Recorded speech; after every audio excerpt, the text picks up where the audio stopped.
All right, go ahead, Allison. Bring them all in.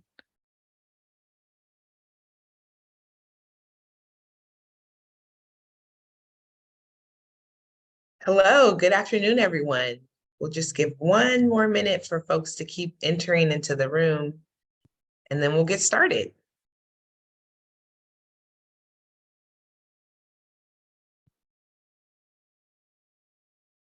Hello, welcome. Thank you for joining us today. I am Regina Celestine Williams. I'm the Executive Director of SV at Home, and we're excited to host you for a thoughtful conversation around the City of San Jose's Tenant Right to Counsel and Alternative Housing Collaborative Court Program proposals. We're also excited to provide information which may be useful for advocacy, for tenant protections in other communities throughout Santa Clara County. So this is SV at Home's Policy in Action at Home. It's a monthly informal brown bag discussion, convening housers to engage on hot housing topics. So every month we select a topic or current event, and we bring in an expert to give a brief presentation and then open up the discussion to answer questions, float new ideas, and identify potential areas for shared action. So I am going to start with our land acknowledgement before we begin. I'd like to acknowledge the traditional, ancestral, unceded territory of the Muwekma Ohlone, Ramaytush Ohlone, Tamian Nation, and Ama Mutsun, on which we are learning, working, and organizing today. We are committed to honoring and making visible the Indigenous people and tribes that were intentionally displaced from their land, who remain here in Silicon Valley and are part of our community. So with that, I am going to turn it over to Emily Ann Ramos. Thank you, Ms. Regina. So now I'm going to go over the code of conduct. So we want to ensure that the conversations and relationships here today remain respectful and productive. Please be kind and courteous to each other, so no rude comments or personal attacks. We encourage asking questions and listening as we learn and engage with each other. Please keep comments and questions focused on the Tenant Right to Counsel and Alternative Housing Collaborative Court Program proposals, and keep questions and chat on topic. Sometimes the chat can get a little lively. If you find it distracting for you from the content of the discussion, we encourage you to consider closing the chat temporarily. Now, I'm going to introduce everyone to our guest speaker today, who has the best name. We have Emily Hislop, who serves as a division manager for the rent stabilization and tenant protection at the City of San Jose. In this role, she is responsible for overseeing rent stabilization programs and tenant protection initiatives. Prior to joining the City of San Jose, Emily was a special programs manager at Project Sentinel, where she managed specialized rental housing programs and oversaw dispute resolution and hearing processes for rent stabilization programs in Mountain View and in Hayward. In that role, she supported both Mountain View and Hayward in building from the ground up new rent stabilization programs and trained mediators and hearing officers on local and state rental housing laws. During her tenure at Project Sentinel, she also became the local expert on the state's landmark Tenant Protection Act of 2019 and the wave of emergency rental housing legislation and ordinances in response to the COVID-19 emergency that shortly followed.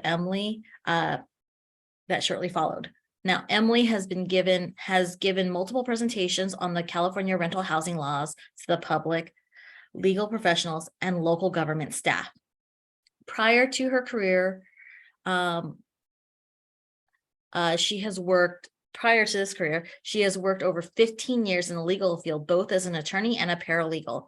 She's a California licensed attorney and a trained mediator and speaks Spanish as well. So thank you for joining us, Emily. Thanks, Emily Ann.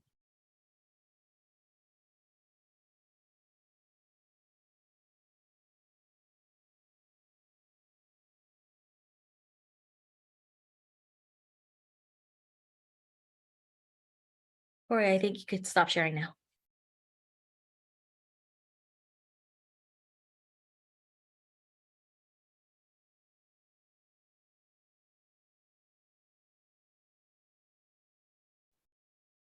Am I going up first, or are you? You are. Oh, I'm so sorry. Thank you. And thank you all for coming and for having me here. I'm going to screen share here and minimize my windows. I'm not looking at myself. So I'm going to talk a little bit about the eviction process in Santa Clara County and intervention options. So what I'll cover is the process in our county. We have a lot of good data at the city on unlawful detainer and non-payment notice trends. Unlawful detainer is an eviction lawsuit. I'll cover the resources that are currently available in the unlawful detainer process, some potential additional interventions, which is the subject of this PIA, and the challenges to the various interventions. So I find it's really important for people to fully understand what the eviction process is. So it starts with a notice. It could be typically it's a non-payment notice. So the notice of termination that a landlord gives can be either 30, 60, 90, or 3 days. And it's usually telling the tenant to do something, either move out or cure the problem. If they do not move out or cure the problem that is the subject of the notice, a landlord can file what we in the industry call a UD or an eviction lawsuit that gets filed with the court and served on the tenant. And once served, the tenant only has 5 days to file a response with the court. If they don't do so in 5 business days, used to be 5 calendar days, the landlord or their attorney can go to court and ask for what's called a default to be entered. So this can happen 5 days after they get the lawsuit. And at that point, their tenant would have to go through extra hoops to get the default set aside. But it's almost game over at that point. The tenant can be served with a notice by the sheriff and be locked out of their place within a couple weeks of a default being entered. So that's what happens if the tenant doesn't respond to the lawsuit. If they do file an answer on the right side here, in about 1 to 2 weeks, they will get a notice from the court of a trial date. So the answer is basically responding to the complaint. There's also other pleadings that can be filed, but typically an answer. It's filed with the court and served on the landlord. Then a trial is set. So in about a month, unless there's a backlog, a trial date is set. Nothing happens in between those times. So at the trial, this is where most of our current intervention efforts are concentrated here in the Santa Clara County Superior Court. I'll go a little bit over what happens at the trial. If it does go to trial, the tenant loses, then the landlord can pursue getting a writ from the sheriff if the tenant doesn't move out. If the tenant wins, they pay back rent and stay. But I think the big takeaway from here is this is a very quick process for tenants. So I will get to what happens day of court, but I wanted to give some context of where we're at in Santa Clara County. So the housing department, we get data from notices on unlawful detainer lawsuits that are filed with the city for units that are covered by our tenant protection ordinance. That's not all rental units in the city of San Jose, but it's most of them. And we were also fortunate to get, so the ordinance requires that landlords of these covered units submit copies of these notices to the department. So those numbers of unlawful detainer filings that we've received are in dark blue, and it's starting from January of last year through now. The purple bar shows the monthly totals of UD filings with Santa Clara County Superior Court. This includes all cities and San Jose. I want to note that this data is periodically requested from the court by the public, and it's really not easily accessible or posted anywhere. This is why I don't have April and May. I've cobbled together when different people have provided it. And it can also, this data can't be broken down by city or by type unless somebody physically goes into the court and combs case by case in the system at the court to see what city these were filed in. Also, we know from our experience in the court and from data we collect in unlawful detainer filings, about 93 to 95% of these are based in whole or in part on non-payment of rent. So you'll see in January, the filings are pretty low. We were still in an era of protections from the pandemic, not the strongest protections, but there were still some extra hurdles to file to get these things filed in the court. The end of the rent relief program was in March 2022, and there was some limited protections left till June, but really a majority of any protections were dropped at the end of March. So you start to see the numbers go up. And from May to June, I actually remember there was a wave of COVID in the clerk's office. So the May number would have been higher. The 296 is like where the backlog is coming through at the court's office.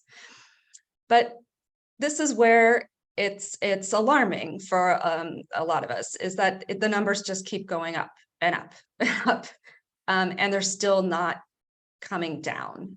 Pre-pandemic, we know from previously released data from the court, there was an average of about 200 UD filings per month. That's like 2019 and before. So we're still 30% above that. In March, there were 310 filings. I'm just to further give this picture of non-payment of rent. So we collect when a tenant gets a 3-day notice for not paying their rent. They could be late too. That has to be filed with the city for units that are covered by the tenant protection ordinance. So what I have here is the number of non-payment notices we've received beginning in October of 2021. That's when the strongest protections were lifted from the COVID area moratorium. And you'll see they're kind of, we thought for maybe 6 months, this is just, people applying for rent relief, but we really had anticipated the numbers to go down, but they are still hovering at 1,000 and above a month. And just eyeballing some of the totals, this isn't COVID debt. We thought, as people return to work and rental assistance funds were paid out, that these numbers would go down, but it's clear evictions for non-payment continue to be a problem. Many extremely low income and very low income households still struggle to pay rent. So what happens at court? UD evict trials are heard 3 mornings a week at the downtown courthouse. In contrast to prior to the pandemic, it was Wednesday mornings and then a light Thursday morning or no Thursday morning. So we've got a lot more trials going on. There can be up to 20 cases on a calendar in one morning, and the presiding officer tries to finish by 1. So you can imagine how much time people have to present their case. 90 to 95% of landlords are represented by attorneys. Less than 5% of tenants are represented by attorneys. 1 to 2 legal aid representatives may be present on 1 or 2 of the days, but it's very limited assistance, and they mostly assist with negotiating settlements with the landlord attorneys. So at the beginning of the morning, around 9 a.m., the presiding judicial officer comes out. Our staff, some of our staff is present, Sacred Heart is present, a whole slew of volunteer mediators are there, and the judicial officer lets everyone know that we're there and what role, how we can assist, and encourages all parties to go out in the hallway and try to work out a settlement, try to see what resources are available, work with a mediator. So a variety of things can happen. If there's a negotiation, there could be a move out date with a payment plan, and then what we call masking. So that's an important part of the mediation and settlement agreements is UDs are masked, meaning hidden from public searches for 6 months after they're filed. But once that 6 months is lifted, it can be discovered if somebody's doing a background check or looking up. So a component of a lot of these agreements is an order to seal or mask the UD. So it can never be looked up. So the tenant can go out and try to find another place and not have that glaring spot on their record. Another option is a move out date and a dismissal and masking. There's can be what we call pay and stays, where the tenant is allowed to stay, but they have to make payments by certain dates. And very, very rarely will there be an agreement that has any reduction in the debt and stay. There's, a limited few that are not involving non-payment, and there might be other things to be worked out. But the point is the main takeaway from this is hardly anything goes. Very little of these go before the judge. A lot of them are settled with the help of mediators or other people in the hallway. So sometimes a landlord attorney will work out a settlement with an unrepresented tenant alone, which may not be ideal for the tenant. That can be a day when the legal aid attorneys aren't there, or the landlord did not want to work with a mediator, or something. That's not the best situation for the tenant when they're just working out the settlement with the landlord. Mediators assist parties that are willing to work with them. It's a voluntary process. However, it's important to stress that mediators don't give legal advice and they don't advocate. They're really there to facilitate discussions, to listen, to make sure each party understands what they're agreeing to, and that what may benefit or not benefit them from an agreement.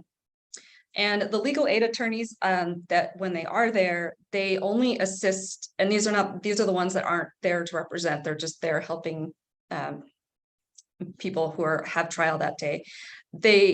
It seems that from my perspective, they help tenants who are like the most vulnerable or who have potential defenses, tenants who seem to understand and will work with the mediator. So they kind of triage in that way. So Sacred Heart representatives and our city staff are on hand to check if tenants qualify for resources that might lead to a pay and stay or some other form of housing stability. Sacred Heart is also there to connect them and do a soft landing with available resources if staying is not an option.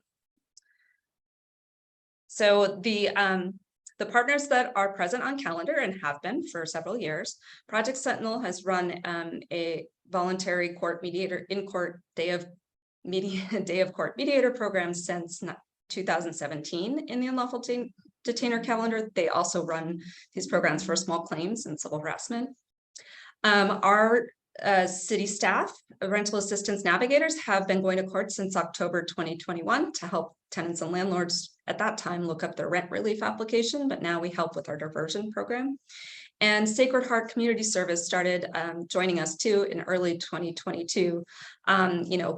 They're there to screen people possibly for the homelessness prevention system or connect them with other resources. So we're trying this multi-pronged kind of collaborative effort to ensure that tenants, won't end up on the street, basically. So our diversion efforts, we launched the Eviction Diversion and Settlement Program, the City of San José, in May of last year. This was a temporary program to prevent forced evictions of eligible tenants who could pay rent going forward or maybe had rent relief applications that were tied up. So when the state rent relief program and eviction protections were ending, it was clear there was a huge need for rent relief. We sprang into action, identified some unspent federal funds we could easily deploy into a diversion program to keep tenants in their homes and pay landlords back rent. I just want to note this rapid development and implementation of this program is largely attributable to the outstanding and dedicated Eviction Help Center staff and the partnership and flexibility of Sacred Heart and the county and Destination Home. It really was a tremendous effort, and I'm really proud of what we did and that we're still going. So the city and Sacred Heart, we administer the current program. We also work with Destination Home and the Project Sentinel Court Mediation Program and Santa Clara County's Office of Supportive Housing. So the important thing here too is that this program is only available in cases where there's an imminent risk of eviction, a pending unlawful detainer action that's due to unpaid rent. So the benefits of this program is that we are encouraging landlords and tenants to come to a mutually agreeable resolution and avoid a forced eviction.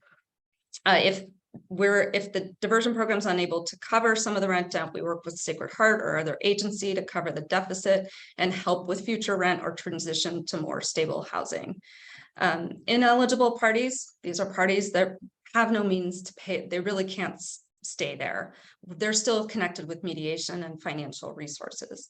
And I'm proud to say that since we launched last May, $3.25 million has been paid to landlords of 335 households so far. That's keeping thousands of people housed. And this was mostly leftover federal money, and we were able to get allocations from Measure E windfalls. From last year, we got 1.8 million, and in this year's budget, the mayor and council set aside 2.7 million of Measure E money to continue our eviction diversion efforts. And this will help 200 to 250 vulnerable households stay stably housed. And also, we primarily focus on extremely low income and very low income households. So some of the limitations are that the funds can only be used for City of San Jose residents. The county had a temporary program, but they don't have any more funds. Most of the UDs are City of San Jose, but occasionally we get other cities and we try to connect them to other resources. The processing of cases is really reliant on staffing capacity at City and Sacred Heart Community Service. Our homelessness prevention system, which I won't get into now, but that's a separate program, has been at capacity for a while. So basically somebody can't go into that program unless someone comes out. So ongoing support for housing stability may not be available immediately, even if we can pay back the unpaid rent. While we have funding to go another year, there's some uncertainty of if we'll be able to fund this program and staff it in the future. I also just want to note that we've built these great partnerships with not just the mediators and our partners, but the landlord attorneys too. They know us, trust us, and they tell their client about it when it seems like it might be the right case. So we really are trying to make it a win-win for everybody involved. The landlord gets paid the back rent and the tenant is given some stability to go forward.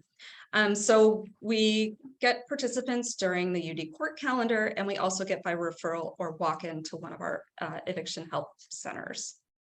Another minor effort that I just want to mention because it'll play into talking about other interventions is that we last year were able to secure a room at the courthouse to start a clinic.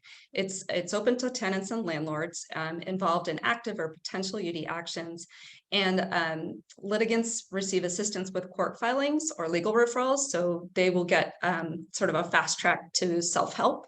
The self-help centers across the street where the self-help helps landlords and tenants file UDs. We also screen for financial resources available and mediation referrals, and we serve people in multiple languages. So we've been able to keep that going for a year now. I'm really excited because it means we have our foot in the door at court, and we want to build on this for other efforts.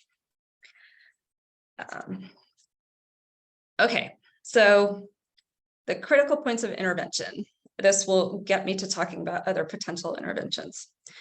So we have been successful through the Eviction Help Center program and UD Clinic to get more tenants to file responses to UDs and engage in the process. We identified that many people didn't know what these papers even meant. People would get a summons, or they didn't know that this is a legal paper, you have to respond. People are in crisis. They may not be able to read the document if English is not that they don't speak English or read English. So I think we've made really great strides in educating the public and community service organizations to tell people to call us if they get a piece of paper that looks like a summons. At our eviction help centers, we've had walk-in legal hours staffed by Law Foundation and Bay Legal, and they help tenants prepare answers and get them filed. We also connect tenants and landlords with other resources at the centers. And the other place of intervention we've been successful is, as I just described, at at trial, where we have that whole team in the hallway working together. So what's missing is once the tenant, files their answer and gets engaged in the process, and do want to note that once a tenant is engaged in the process, the outcomes are much better. There's this opportunity for structured intervention. So you've got like a month before there's trial. If we could do that thing that we do in the hallway a lot sooner, we could get better outcomes, I think, for everyone. And in some other jurisdictions, they do have either a mandatory settlement conference or some other event that happens before trial that everyone is supposed to attend. So what are some potentials for other interventions other than what we're already doing? A mandatory pretrial settlement conference. This is mandated in civil cases. So if you sue somebody, at one point you have to go to this mandatory settlement conference and sit down and try to settle it. But that is something that has to be done by the court. I'll get into what the challenges for that are. Another possible intervention that a lot of jurisdictions around the country are trying in other types of courts is housing collaborative court. So this would be like similar to dependency court for tenants that are clearly experiencing other issues that's going to lead them to another UD, that there's this kind of round table where there's a housing specialist at the court who monitors that the tenant's taking certain steps, to stay, that there's, social worker support, that you also have mediators and attorneys present. But I'll get into the challenges for that. There's also right to counsel programs. And in California, Emily Ann Ramos will talk a little more about it. San Francisco is the only one. San Francisco's, I believe, mandates counsel in UDs for lower income tenants or very low income tenants. So these are 3 possible interventions before trial. So what are the challenges to, say, a pre-trial settlement conference or even just a pre-trial conference that you have to show up to? Well, the city and county don't really have jurisdiction over court process. We can't tell the court what to do. And then every court in the state is run differently. It's a nightmare when you're an attorney. So who runs it? So superior courts can either be run by judges, like a group of judges, or they're run by a separate administration. Ours is Santa Clara County Superior Court has a CEO, so they have an administration running their court. And the Judicial Council of California is the governing body that oversees court administrations. I'm going to talk about it in the next one. So similar for housing collaborative court. The first hurdle, we can't tell the court what to do. The second big hurdle is cost. Who's going to employ and pay for the housing specialist or the social worker? Then there's a cost to the court for additional case management work and calendaring and space. I want to take this moment because it probably wasn't very well known, but a lot of the same partners I've been talking about, Sacred Heart, Project Sentinel, we worked with the court last year. The National Center for State Courts issued an opportunity for a grant for a diversion initiative, which was offering grants to courts to basically create one of these interventions in their system. And we worked with the court. We came up with our own plan of what could be done, but the court's the one that submitted the grant application, and they weren't awarded it. I don't know if it was a problem with their case management system, but we were really disappointed because we thought we could at least get the funding component, which might be the biggest challenge for the court to be able to take on what we were really wanting to do. I think there was another opportunity for the grant, but I don't know if the court applied for it or not. The city and county and these other partners, we all work together often, but the court is kind of this silo. So it's something we can't really penetrate, and it's that's a real challenge there. Okay, so the final possible intervention, which a lot of people you hear a lot about, is right to counsel. So this would mandate much like a public defender. a right to counsel for, low income, very low income tenants who are in a UD action. Really, I mean, the one just staring us in the face right now is a lack of lawyers. Legal aids struggle mightily with capacity and retention, and the problem is particularly severe in our county and in our region. And there's even, Emily's going to mention it, but the Bay Area Housing Finance Authority has issued an RFP to study this sort of regional problem. Second hurdle, the right to counsel, that's going to cost a lot of money, as Emily will cover in with the San Francisco program. The problem I see, and many people see with right to counsel, not necessarily a problem, but this only kind of addresses one piece of the problem. I mean, as we showed earlier, most of these UFDs are tenants that are struggling to pay rent. An attorney is only maybe going to buy them time. You really need these other resources to address all the underlying issues that might be leading the tenant to be facing a UD, whether it's mental health issues or financial management or needing to get into a more affordable place. It's any number of things. So while right to counsel can support, having the right advocacy for the tenant, it's not going to address all the problems. And you may see that tenant back in UD court the following year. So what's a solution to the high cost and the lack of lawyers? This is a great space for an organization or city or government to partner with a local law school and establish a UD clinic. So law school clinics is where there's supervising attorneys, and then they train law students who are, they can do a lot of the work of a lawyer, and they have supervising attorneys sign off on it. Pro bono law students get experience and could, help a lot of tenants, would save money, and also it would create a pipeline for housing attorneys. It's really tough work. It's a high rate of burnout, very low pay, and this is just going to be an ongoing problem unless we look to how to create a pipeline.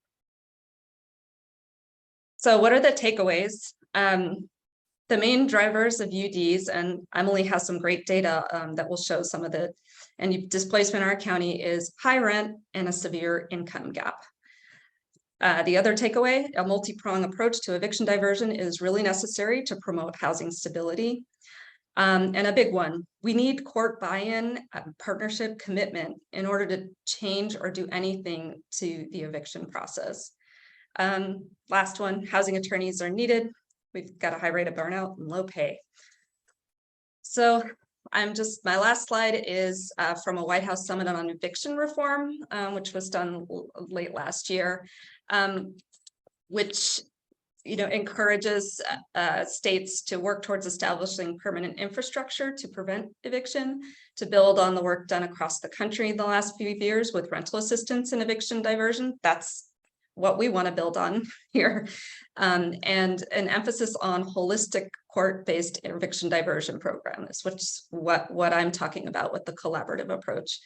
And the key components of successful programs coming from a federal level, looking at all these, is rental assistance, social services, and dispute resolution. And we did what the White House was encouraging people to do and used our remaining American Rescue Plan Act funds to continue funding the diversion program. And with that, I'm probably over time, but I will pass it over to me. Yeah. Wonderful. Thank you, Emily. Best name. Hi, everyone. I'm Emily Ann Ramos. Corey, if you could start sharing my slides, I'm going to go over, we're going to start with recently, the San Jose State Human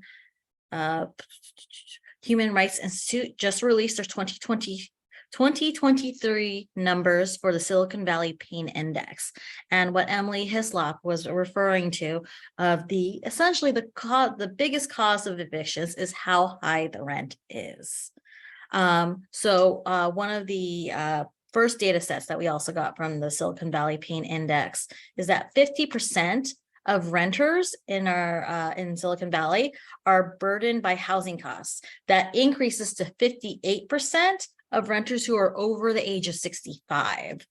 And when we say burden, that means they're spending more than 30% of their income on housing. That is a huge amount of people who are struggling to pay their rent.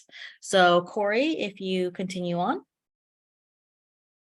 All right, and then some numbers that we're taking away. So San Jose is ranked #1 in youth homelessness in the nation, with 85 unhoused young adults, 18 to 24 for every 100,000 residents.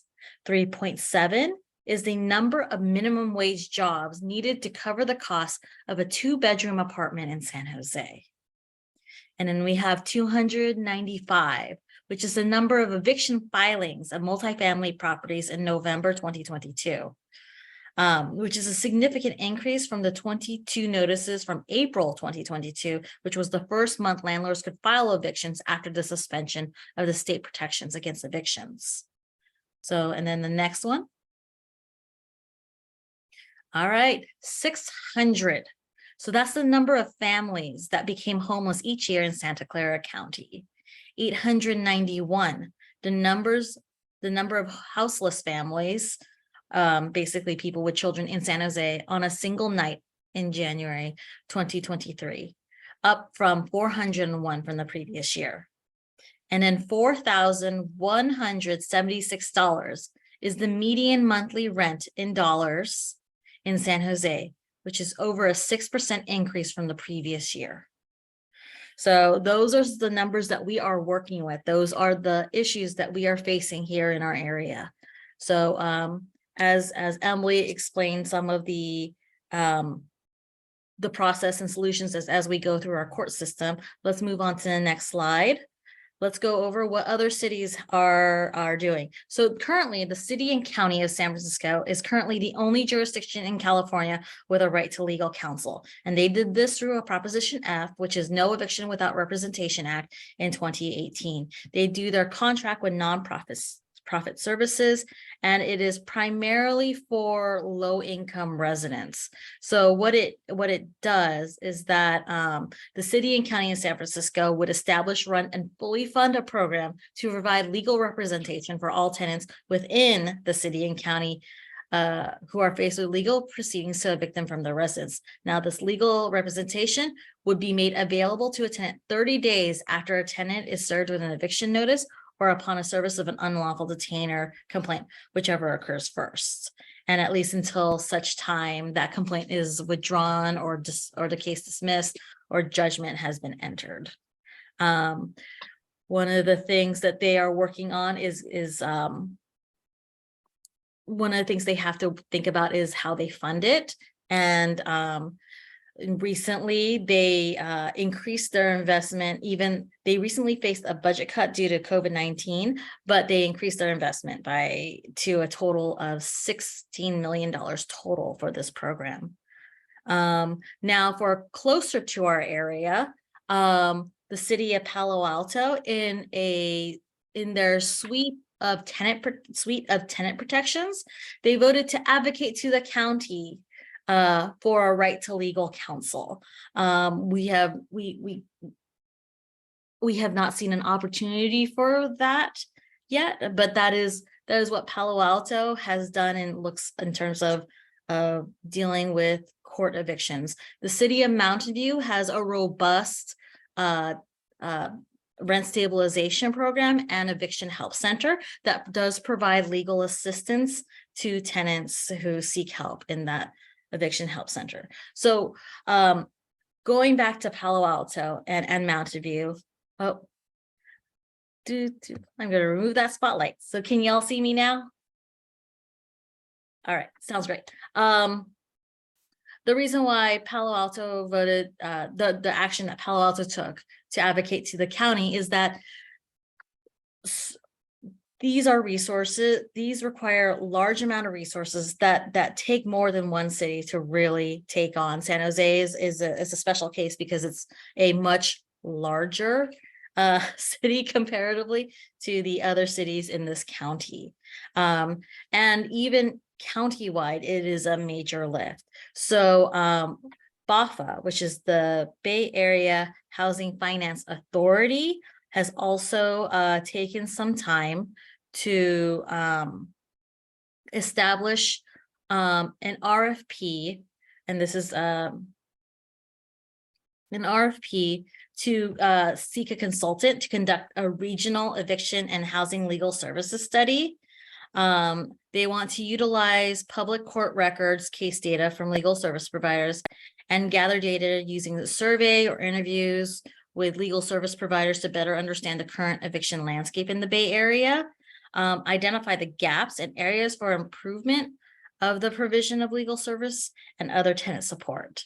So this RFP will be focused on the Bay Area, but there will be other opportunities for deeper research and policy solutions that are focused on specific geography. So like Santa Clara County or East Bay but the most important takeaway is that it's a very large issue, and it will take many jurisdictions, many people, many organizations to find a solution to this. So we can now go into questions, and let's start with, feel free to stop the sharing, Corey. And we're going to start with some questions if you're ready, Emily. The first question I have is, what are some of the other barriers to tenants face in being supported through this process? We know that many people live in complicated arrangements. Are services available to tenants who do not have legal leases? Well, so this is putting my lawyer hat on, is that you don't need a written piece of paper to show that you're a renter. You need to show evidence that you pay money to reside somewhere. So, and more than 30 days in a row. So there's other ways of demonstrating the landlord-tenant relationship. When we have people come to us, we say, we strongly discourage people paying rent in cash.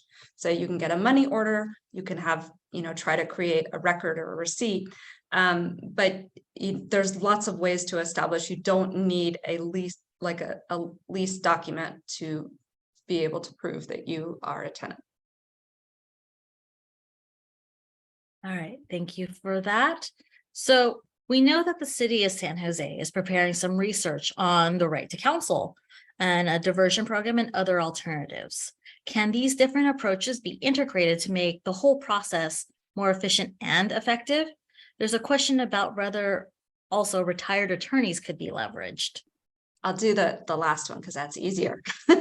Yes, pro bono. That's another thing I've been pitching to legal organizations, but they're strapped too. But there is a pro bono project. So pro bono, I think that's one of the things I talked about with the BAFA anti-displacement person who's issued the RFP, is maybe a network of pro bono attorneys, because you don't necessarily need to be physically in the same area. That is definitely another way to address the sort of lack of lawyers, but that needs some organized effort, and you need them to be trained. And the legal aid organizations we have in our area are so strapped that even doing that is a big lift. Oh, there was another question. Yes, so we really right now we're issuing an RFP to do a study about all the different alternatives and what the costs and possible benefits would be, and we're really hoping it will dovetail with BAFA's research. But it's can you repeat what there was the first part of that question?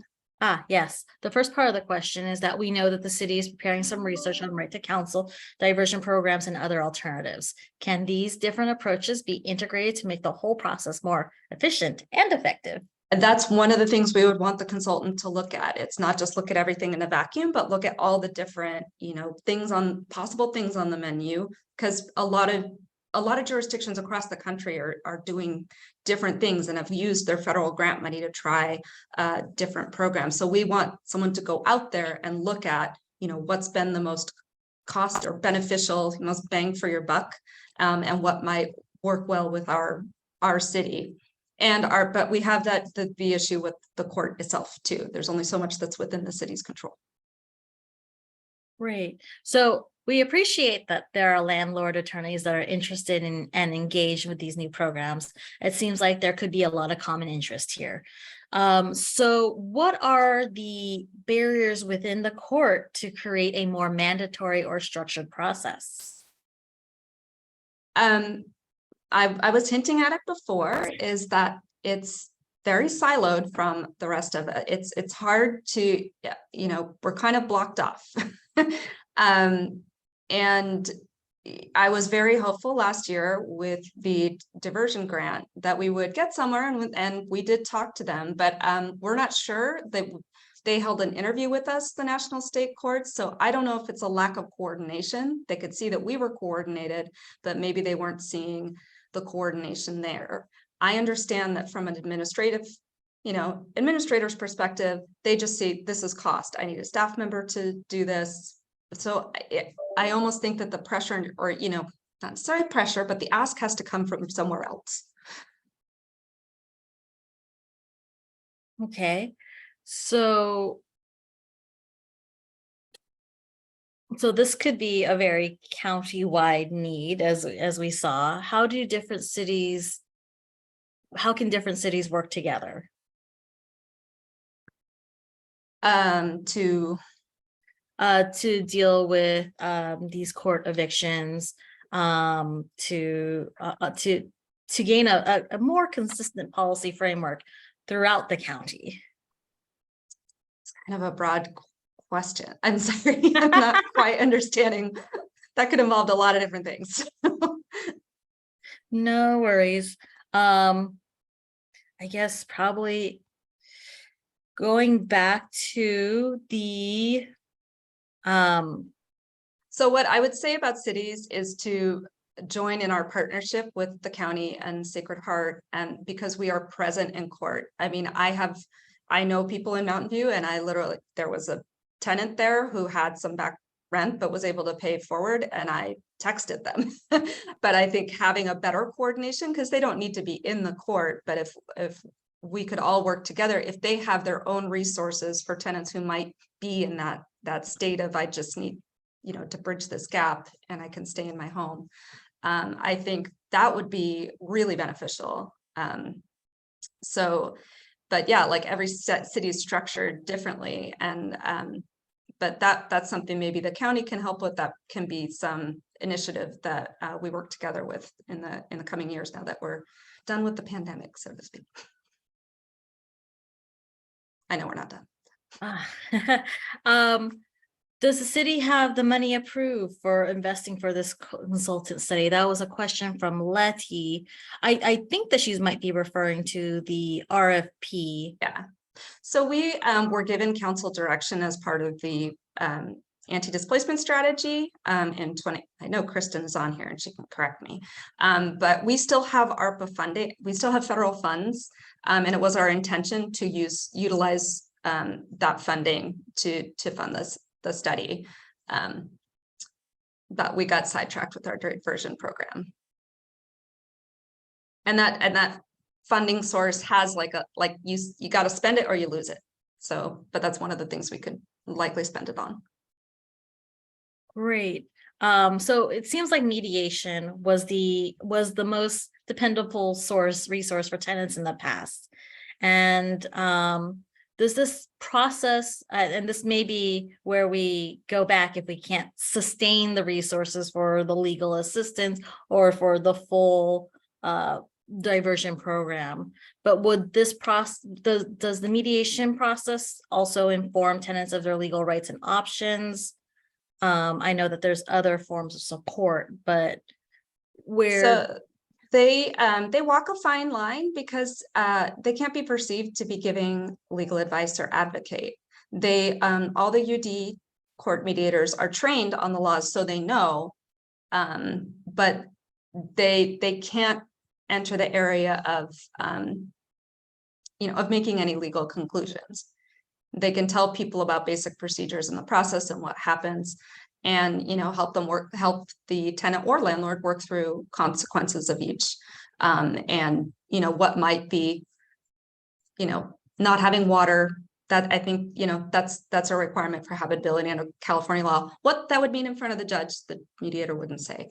But it's a delicate thing. We call them more facilitators because usually mediators don't know anything about the law. The mediators in court have to at least know about the court process and some basics. Great. So I see in the chat that Kristen Clemens from the Housing Department has confirmed that the Housing Collaborative Court is still in San Jose's residential anti-displacement policy. So thank you, Ms. Kristen. And with that, we finished with our Q&A. As this is one of our traditional policies in action, this leads to our action portion of the segment. So I'm inviting both Letty Alvarez and Mary Helen Doherty to speak about our action. They are representing Sacred Heart as Housing Action Committee. I think I got that right. So go ahead, take it away, Letty and Mary. Thank you. I'll start out. Well, first I want to thank Emily for such a comprehensive presentation and all the work the Housing Department has been doing with the city. It's extraordinary work.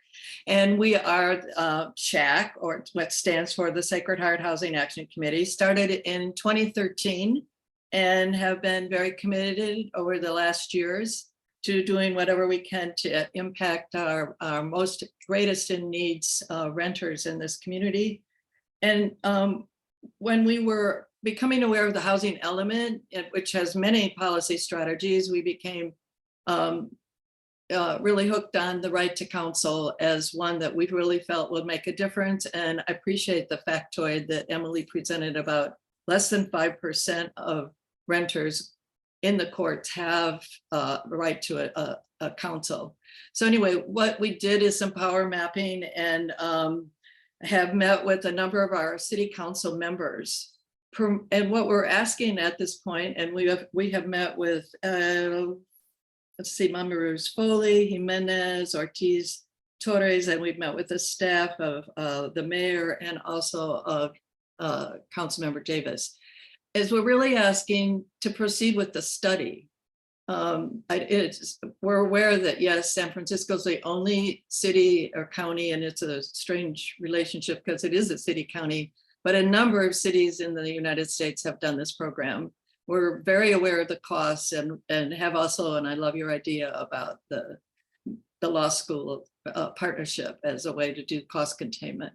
So anyway, that's what we've been doing. And we look forward to the RFP coming to the city council, I think in the early fall sometime, and hope that you can join us in lifting up our voice in support of proceeding with the study. And that has been our approach, not do you support the right to counsel? We're asking, do you support the opportunity to study this further so we know what if it's a match? We appreciate, Emily, your comments about it's a much more complicated series of needs for renters. And I'll turn it to Letty. Thank you, Mary Helen. Thank you, Emily, for actually inviting us to this opportunity to speak. So we just want to invite the audience so to be added to our the weekly newsletter that we do for SHAC. Is not active right now, but we are in the process of reactivating this newsletter, weekly newsletter. So SHAC will be meeting soon to have a deep reflection about the right to counsel campaign, and then figure out like what are our next steps to really ensure that the city do what is in their hands to, and not only what's in their hands, but actually to really see the need of this community. We can keep you informed. So what are the next steps, and then who is next to meet with the city council members if you want to be part of it. So please try. You accidentally muted yourself, Letty. I'm sorry. Do you hear what I was saying before? Yes, Okay. overall, I just yeah. want to We have invite. Okay, perfect. Thank you. I would invite the audience to Ed their name and emails and the link that Trent will share right now in the chat if you want to be added to the newsletter, the weekly newsletter that Shaq will be sending every week. So that's all what I want to say. All right. And thank you everyone for being here. Thank you so much, Letty. So that brings our program close to our end. So we hope you enjoyed the event today, and we invite you to join us at the next month's Policy in Action on July 28th, the next 8 years, Keeping Housing Elements Promises. So Allison will be dropping that link in the chat, and then I will pass it off to Corey and Kenneth. But as I pass that off, I'm going to also launch the evaluation poll to let us know how you did. So Kenneth, please take it away. Hi, everyone. My name is Kenneth Javier Rosales. I'm the program manager with SV at Home. Thank you for joining us. Such a wonderful event. I just want to let you know that SV at Home, we actually believe everyone deserves a safe, stable home. So if you do too, we invite you to join us as a member. When you join SV at Home, we can leverage all our resources, we can magnify our voices, and also advance our strategic collaborative solutions to California's affordable housing crisis that meet our local and regional needs. Your membership helps to support our work, including programs like Policy in Action, the event that we had today. You can find the link to join us in the chat. Together, we can work towards solving the Bay Area's housing crisis. Thank you so much. And that it looks like there are some issues with getting that newsletter, access to the Sacred Heart Housing Action Committee newsletter. So we will get that fixed. And while we are waiting for that, thank you all for joining us. Please be sure to fill out the poll. And that is our event. Thank you so much, everyone. Thank you. Thank you so much for joining us, Emily. Thank you for inviting me. Absolutely.